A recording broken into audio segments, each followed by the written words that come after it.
What are the dailies saying this morning? Well, your guess may just be as good as mine. Take a look at the Guardian newspaper. I mean, you can guess what is on the front page of the Guardian. All the dailies. The Guardian starts with, of course, what happened yesterday, as you'll expect, at the 10th Assembly. And you see pictures of the major players, it would seem. So you have the Senate President, and you have Natasha and 3 other senators. What are their roles? Maybe explain to you, but the big story is pro-people legislations shadowed by House drama intrigue. So it looks like, I don't know, is that the price to pay for this? And is the price too steep, or it's fair to pay for this? Because you realize that over the past 1 week or so, this has been the focus of the Senate day in, day out, and it's sort of just derailed in that sense their normal proceedings. But some will say, well, it's a fair price to pay. What do you think about this? And it's really a study in people's behavioral patterns to governance, because you talked about how people are even streaming Senate sessions now, and in the past they would not have been concerned about what exactly was happening, and it would have been the critical time to show some form of political participation, because issues that have to do with their welfare in their constituencies would have been deliberated upon. So it's a paradox of some sorts, actually. Yeah. All right. Beneath that, I think the other furore, Senate slammed 6-month suspension and on Akpotu, that's the senator. You can see her amongst the men. Yesterday, I don't think I saw any woman in that. I think they were having an event, International Women's event, so I did not see any woman there. But that's the irony of what happened yesterday. The reason smack in the middle of Women's Month. The reason I was very concerned, why I said I was concerned, is because I'm worried about how safe women are within those kind of spaces. What is the policy of the National Assembly with respect to protecting women who are allegedly sexually harassed? Here at Channel Television, when you're employed, when they give you that book, it is clear as crystal. You will get to see so that you conduct yourself responsibly. I don't know what it is, but it was overshadowed by adherence to rules, adherence to rules, adherence to rules. Everything yesterday was adherence to rules. And it appears everybody was in concert.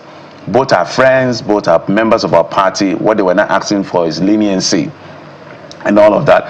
And for the sake of morality, perhaps, maybe I would have expected the Senate President to just not preside over that session. Himself. Just over that session, he should have, this is not law, this is not rule book, this is nothing. Just for the sake, because she resubmitted the petition, she doubled down. I think what she's trying to push is, anybody can make advances at anybody, but let it not affect work. So I would have been happier if Senator Godswill Akpabio had not presided over. Whether it's in their rule book or not, that doesn't mean he's guilty. You understand? Absolutely. In any way. Anyway, well, just to name, pardon me, the principal officers for people who are wondering. That's the Senate President. That's the Deputy Senate President, Jibrin Barao. That's the Senate leader. Exactly, Senator Kwem Bamdele. Of course, we know who that is.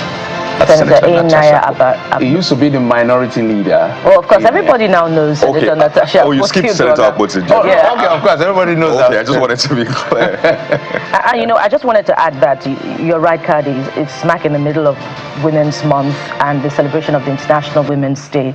And it's not just about the safety of women in public places. It's also about representation, about visibility, about the limitations or obstacles, as the case may be, in the path of women in getting that space at the leadership table.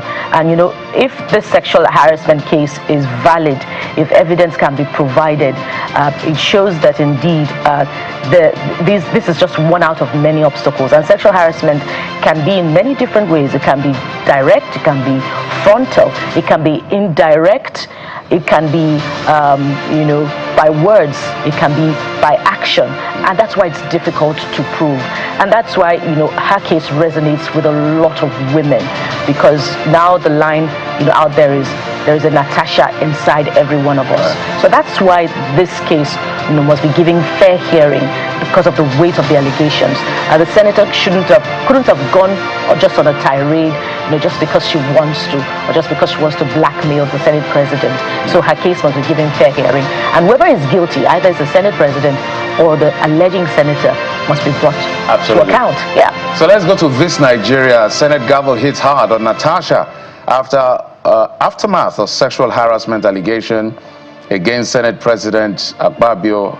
Akpotsi Udwan slammed with 6 months suspension, barred from assembly vicinity, stripped of security details, salary stop, and battle senator says she will fight on.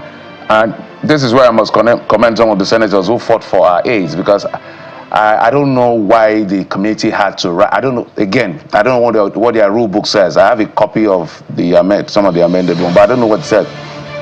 They wanted to punish the aides as well, the people that are working for her. So whatever she's not entitled to, like salaries, allowances. I think I've forgotten the senator who stood up. I know Senator Adams Oshomole spoke, and now Bamoro spoke, and now Ahmed Lawan spoke about security detail. It was Orji Zakalu, Senator Orji Zakalu, who said it is not the lay aides that did anything. The people in questions are the senators that were elected. So why are you punishing them? So I don't understand why the committee had to write that. Whether it's part of their rule, I do not know. But Senator Akpabio also overruled his colleagues because they didn't want. There's a I think the second line, yes, the prayer too that said if she apologizes, they will reduce the tenure of punishment or suspension. They didn't want that because some were just angry, but I think he overruled them. But this is what's playing out. At the end of the day, we would like to maybe when we have Senator Yemi Adaramodu, who actually petitioned, who wrote the petition against Senator Natasha on safe spaces for women. I think what women should be fighting for now, using this as a pointer, is let's know what the rule of the Senate says about sexual harassment going forward. Okay? And I'd like to ask also, maybe it will form one of our questions later on, what does the rule book say about punitive measures for disrespectful Senate rules? Because some are talking about 14 days, 6 months, 3 months. Without representation for the people of Kogi Central. Yes. That's a long time in the life of an administration. And you know she came through a court issue. So if they add 6 months to the time she spent in court, maybe she had done 2 years. Okay, so let's head but right I the one, the Blueprint. to Blueprint newspaper. And of course, it's the same screaming headline on the front page of Blueprint. And you have it there. Natasha Akpotsi-Uduaghan kicks a Senate slams a 6-month suspension, loses all privileges. But there are other writers. Arewa CSOs back Akpabio. Senate President must step aside for transparent probe that's ascribed to CNPP and other CSOs. You find stories on page 16 of the paper. But let's go right down to the bottom. There's a security story. The troops neutralized 92 terrorists, rescued 75 hostages in 1 week. That's from the DHQ. A pleasant story and a departure from what we've been talking about from the beginning.